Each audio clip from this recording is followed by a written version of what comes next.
생명을 가진 사람이 누구나 가지고 있는 기본적인 욕구가 있는데 그것은 자기 보존에 대한 욕구라고 말할 수 있을 것입니다. 자기의 생명을, 자기의 존재를 보존하고자 하는 어떻게 보면 타고난 본능적인 그런 욕구이죠. 그래서 그런 자기 보존을 위해 때로는 공격적인 어떤 자세를 취하고 공격적인 성향을 드러내기도 하고 또 한편으로는 애정과 애착을 드러내기도 합니다.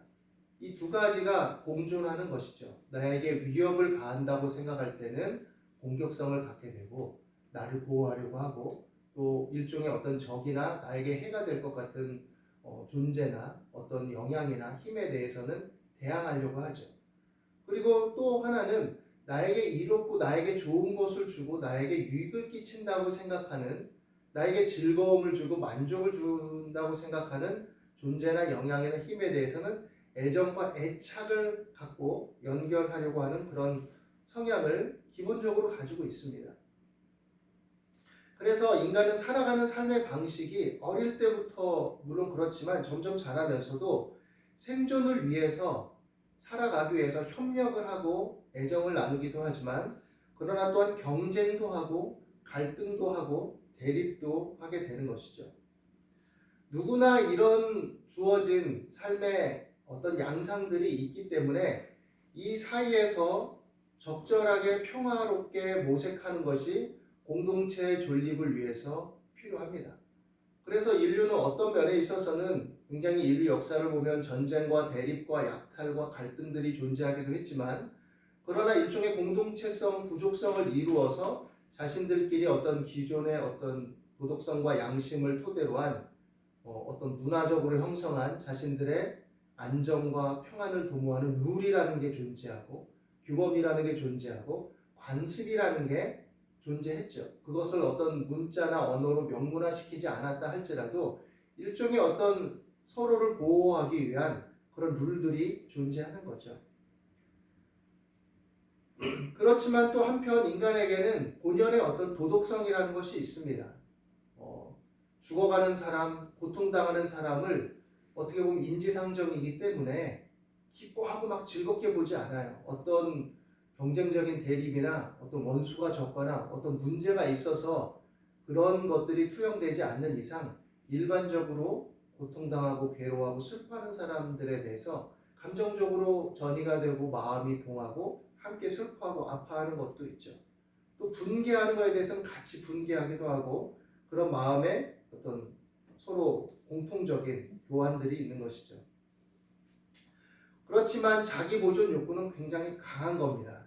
그런데 문제는 이것이 지나치게 강해서 타인의 자기 보존에 대한 필요와 욕구를 부정하는 대로 나아간다면 그리고 그것을 오히려 침해하고 훼손하는 대로 나아간다면 기본적으로 우리에게 주어진 인간성이나 인륜과 도덕이 심각하게 훼손되는 지경에 이르게 되는 것이죠. 다양한 이유와 욕구 속에서 자신들의 어떤 존립을 기반으로 해서 자신들의 만족과 쾌락과 욕심을 이루기 위해서 사람들은 때때로 이런 것들을 부분적으로나 어떤 면에 있어서 훼손하는 면들이 있습니다.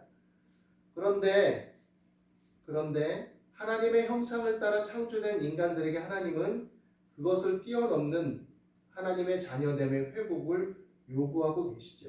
하나님의 형상을 따라 지어진 인간들이 죄의 어떤 오염됨으로 말미암아 죄성을 가지고 있고 그 죄성이 이율배반적인 행동을 하도록 만들어내고 때로는 양심과 도덕성을 억누르게 만들고 그 자체 속에서 문제를 일으키고 양산해내기도 하지만 그래서 힘의 논리로 욕망의 논리로 어떤 문제들을 또 고통들을 대립을 만들어내기도 하지만 하나님은 그들 속에 다가오셔서 적어도 일반적인 은총 속에서 양심과 도덕성을 유지하기를 원하시고 또 그것을 뛰어넘어서 하나님이 자신을 드러내심으로써 하나님의 자녀다운 삶의 회복을 갖도록 그 비전 속에 우리를 인도해 주시죠.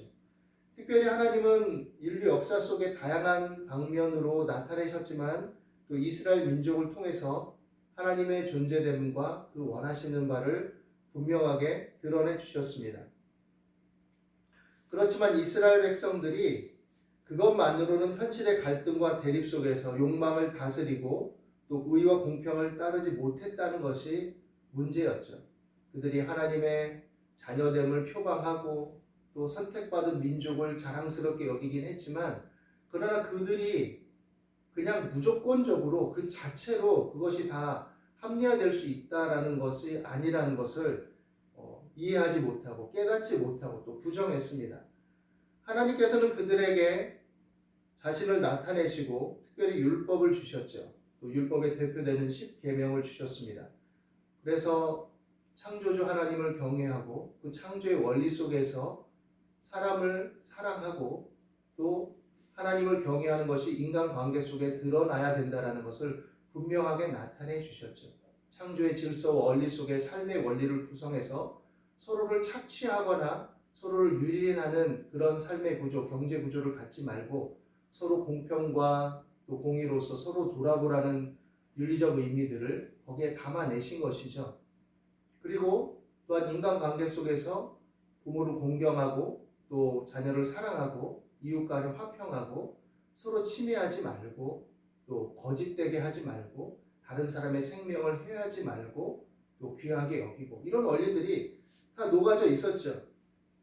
그런데 그들은 율법은 있었지만 그러나 그 율법의 표면성만을 빙자해서 결국 계속해서 자신들의 욕망을 추구해 나가고 또 일반적인 삶의 원리를 따라서 그 고대 근동의 그런 일반적인 생활 양식을 따라서 도덕성과 어떤 그 삶의 원리들을 깨트리죠. 그래서 어떻게 보면 그들은 삶에 있어서 어떻게 하면 잘 먹고 잘 사는가, 정치적으로, 종교적으로, 또 문화적으로 번성하고 또 강성함을 누리는가, 그런 인식 속에 있었던 것이죠. 사실 출애굽 당시에 제국주의적인 시대들이 펼쳐지면서 애국을 비롯한 고대 근동의 여러 나라들이 강성해지기 시작하고 무역과 교류가 활발해지면서 번성하는 면모들, 제국주의적인 양상들, 계층화들, 어떤 부의 어떤 계층화들, 이런 것들이 나타내기 시작했는데, 이스라엘 백성들에게 하나님이 요구하시는 것은 그런 착취적인 구조를 따르지 말고 서로를 돌아보는 형제됨, 한 가족됨을 추구하라는 것이었죠. 그래서 신명기 말씀에도 보면 너희가 하나님 주신 땅에서 하나님의 복을 누리면서 서로 돌아보고 또 문제나 어려움이 있는 자들이 희년이라는 제도를 통해서 다시금 회복되고 다시금 일어설 수 있는 기회를 마련해주고, 이런 것들을 말씀하셨죠. 그렇게 따른다면 너희 중에 가난한 자가 없을 것이다 라고까지 말씀하셨습니다. 그런데 역설적으로 뒤에 가서 또 그 같은 신명기 15장에서 뭐라고 얘기하시냐면 그러나 땅에는 가난한 자가 그치지 않을 것인즉, 이건 뭐냐면 그렇게 말씀하셨음에도 불구하고 너희들의 욕망과 탐욕과 탐심을 따라서 살아간다면 결국 가난한 자가 그치지 않을 것이고 그런 문제들은 여전히 발생할 것이다 라고 말씀하는 것이죠. 지금 인류가 그 생산해내는 식량, 이것을 보면 모든 사람들이 다 먹고 남습니다. 그런데 어떻게 보면 이 나름의 경제 구조와 어떤 논리 속에서 남아도는 식량을 다 불태우고 없앨지언정 무상으로 공급하고 나눠주는 일들은 없죠. 물론 때때로 약간의 자선단체나 어떤 인도적인 차원, 정치 외교적인 차원들 속에서 열악한 나라나 국가에 대해서 서양 세계가 어떻게 보면 약간씩 제공도 하고 공급도 하고 그렇긴 하지만 사실은 부의 편중이 굉장히 심각하죠.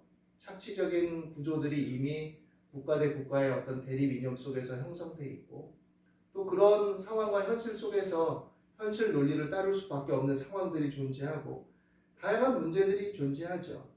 하나님은 이런 상황 속과 현실 속에 우리 인류에게 새로운 비전을 주시는 것입니다. 이 땅에서 그런 일들이 있지만 그러나 또 그렇기 때문에 그런 율법을 오히려 거스리고 하나님의 뜻과 교훈을 거스르는 양상들이 존재하지만 그러나 믿음의 자녀들이 예수 그리스도를 통해 그런 인간의 죄와 탐욕과 착취와 고통과 아픔의 어떤 부조리함의 구조들을 깨닫고 회개하며 믿음 안에서 하나님 나라의 회복을 추구하고 또 이 땅에서 살아가는 동안에 성령으로 말미암아 어떤 하나님 나라의 완전한 회복을 맛보고 또 그 완성을 맛볼 그날이 도래할 것을 믿고 이 땅에서도 하나님의 자녀로서 그것을 소망하며 그에 합당한 믿음의 도와 가치와 기준과 또 실천력을 가지고 살아갈 때 그래도 하나님 나라는 확산되고 그 영향을 미칠 것이고 많은 사람들이 그 행실과 그 전하는 것을 보고 감화를 받고 돌아올 수 있는 길들이 열릴 것이다 라고 말씀하는 것이죠. 그리고 그렇게 살아가는 것이 하나님 나라의 백성이요 예수를 믿고 하나님의 자녀된 사람들의 본분이고 삶의 가치관이고 지향점이라는 것이죠. 그리고 그것을 통해서 이 땅에 우리 힘으로 유토피아가 생긴다라는 것은 아닙니다. 결국에는 하나님의 개입과 하나님의 손길이 다가올 때가 있지만 그러나 그렇게 우리가 살아갈 때 우리의 주변이 좀 더 이루어지고 하나님의 자녀들이 그런 일들을 행하는 것이 바로 하나님의 자녀됨의 증거가 될 수 있고 또 하나님께서 결론적으로 심판하실 그날에 그 증거됨을 인해서 하나님의 옳다함을 드러내 주실 거라는 것이죠. 우리의 믿음의 삶이 옳았다, 합당하다, 타당하다. 그리고 하나님의 자녀됨의 삶에 합당한 삶을 살았다라는 것을 드러내 주실 것이라는 말이죠. 죄는 여러 가지 상황과 어떤 현실의 논리 속에 타협하기 시작하면 또 죄가 감춰지기도 하고 또 교묘하게 숨겨지기도 합니다. 그러나 하나님 우리에게 주신 율법은 죄를 선명하게 드러내죠. 그래서 그 율법의 조항들을 통해서 또 그 교훈들을 통해서 우리는 자신을 돌아보게 되는 것이고 또 그래서 때때로 우리가 마음으로는 이렇게 하길 원하지만 주어진 현실과 상황 속에 우리의 마음의 욕망과 또 현실 속에 우리의 약함으로 인해서 죄를 거스리는 양상이 우리 안에 있다는 것을 보게 되는 것이죠. 그리고 하나님의 자녀들이라면 그 속에서 갈등하고 나를 사로잡아오는 죄의 영향에 인해서 탄식하지만 그러나 예수 그리스도로 말미암은 구원의 은혜와 사랑 속에서 또 그 안에 주어진 생명의 성령의 법을 통해서 우리가 그 죄를 깨닫고 돌이켜 성찰하고 회개하며 하나님의 자녀됨의 어떤 형상을 따라 열매 맺기 위해서 성령의 도우심과 은혜를 더욱 의지하게 된다는 것이죠. 그래서 우리는 이 이중적인 갈등과 공고함이 있지만 생명의 성령의 법을 쫓아 하나님의 새롭게 하심을 의지하고 기도하며 나아갈 때 그리고 그 안에 역사하시는 성령의 교통하심과 은혜를 붙들고 추구하며 기도하며 나아갈 때 우리는 그것을 이겨나가기도 하고 견디기도 하고 감당하기도 하고 또 점점 하나님의 뜻에 부합된 삶을 추구하는 연속성을 가지고 있는 것이죠.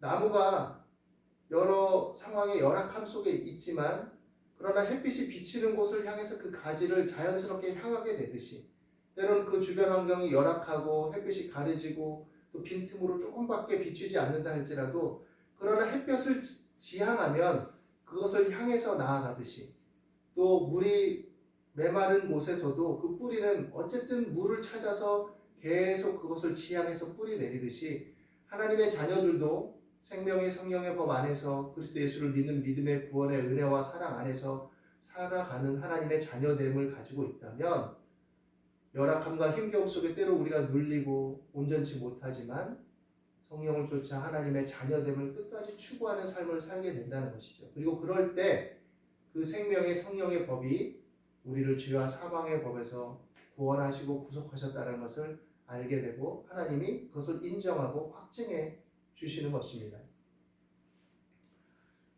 그러므로 우리가 죄인됨을 인식하고 예수 그리스도 안에 있는 구속과 성령의 새롭게 하심을 의지하고 소망 가운데 사는 것이죠.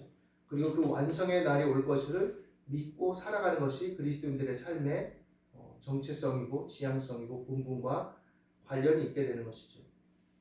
그러나 또한 한편으론 이런 부분이 있습니다. 믿지 않는 사람들 중에도 양심과 도덕을 기반해서 건강한 삶을 추구하고 또 바르게 살려고 애쓰는 사람들이 있다는 것이죠. 그리고 그런 사람들이 때로는 하나님의 자녀됨을 빙자하고 하나님의 율법을 빙자하면서도 생명의 성령의 법을 거스리고 하나님의 자녀됨을 거스려서 자신들의 탐심과 탐욕을 교묘하게 합리화시키고 타당화시킬 때 오히려 그들이 하나님을 빙자한 하나님의 자녀라고 주장하고 있는 그들의 위선과 허위를 고발하게 될 것이다 라는 것을 얘기하고 있는 것이죠. 그래서 자신의 어떤 약함과 허물과 죄를 직면하고 하나님의 자녀됨 안에서 그 죄성을 인정하고 나아가지 않으면 자신을 숨기고 합리화시키고 거짓됨에 거할 수 있다는 것을 말하고 있는 것입니다. 그래서 표면적으로 하나님의 자녀다, 나는 교회 다닌다, 나는 직분이 있다, 나는 목사다, 나는 장로다, 집사다 이렇게 말한다고 그것이 하나님의 자녀됨의 증거가 아니라 예수 그리스도의 십자가의 구속의 은혜를 귀하게 여기고 감사하며 또 그 안에 있는 성령의 교통하심과 함께하심을 따라서 하나님의 은혜를 추구하고 기도하며 하나님의 뜻을 따라 살려고 할 때 그것이 우리에게 은혜의 증거가 되고 능력이 된다는 것을 말씀하고 있는 것입니다. 믿음이 없고 하나님을 잘 알진 못하지만 그러나 하나님이 심어 놓으신 그 형상의 흔적을 따라 양심과 도덕성을 추구하고 바르게 살려고 애쓰는 자들에게도 하나님의 일반적인 은총 가운데 긍휼이 주어질 수 있음을 또 우리는 기억해야 되고, 그렇기 때문에 일반적인 관계성 속에서 그런 사람들을 존중하고 격려하고 함께하고 연합할 수도 있어야 되는 것이죠.